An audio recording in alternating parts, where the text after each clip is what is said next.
AP సర్కార్పై మంత్రి Jupally fire అయ్యారు. కృష్ణాలో కేటాయించిన నీటి కంటే ఏపీ ఎక్కువగా వాడుకుందని విమర్శించారు. ఏపీ ఇలాగే వ్యవహరిస్తే తాగునీటికి ఇబ్బందులు తప్పవన్నారు. శ్రీశైలం ప్రాజెక్టు నుంచి ఏపీ అక్రమంగా నీటిని విడుదల చేస్తూ విద్యుత్ ఉత్పత్తి చేస్తోందని ఆరోపించారు. ఏపీ ఇప్పటికైనా నిబంధనల ప్రకారం నడుచుకోవాలని మంత్రి జూపల్లి కృష్ణారావు తెలిపారు.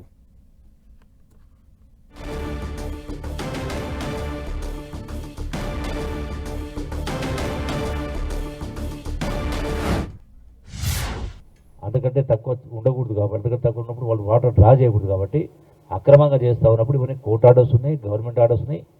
సో ఎప్పుడైతే ధర్నా చేస్తాము అన్న తర్వాత నిన్న టీవీలో వచ్చిందో అప్పటిదాకా వినకుండా అక్రమంగా చేస్తూ ఉంటే సో తదనంతరం ఏపీ ప్రభుత్వం ఈ పాలమూరు జిల్లా రైతాంగం ముఖ్యంగా నాగర్ కర్నూలు, అచ్చంపేట, కొల్లాపూర్, కల్వకుర్తి, వనపర్తి రైతాంగం మొత్తం కూడా సమాయత్తమై ఈ మొత్తం కూడా నీళ్లు తోడేస్తే మొత్తం అందరూ ఇబ్బంది పడతామని కింద చేసిన తర్వాత ఇప్పుడు అంటే ఆ టీవీలో ఆ వార్తలు వచ్చి చూసిన తర్వాత అప్పుడు ఆ యొక్క పంపింగ్ అనేది పవర్ జనరేషన్ ఆపడం జరిగింది.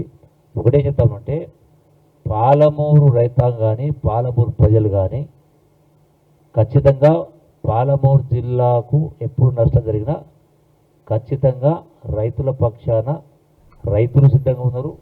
రైతుల పక్షాన పోవడానికి కాంగ్రెస్ పార్టీ సిద్ధంగా ఉంది.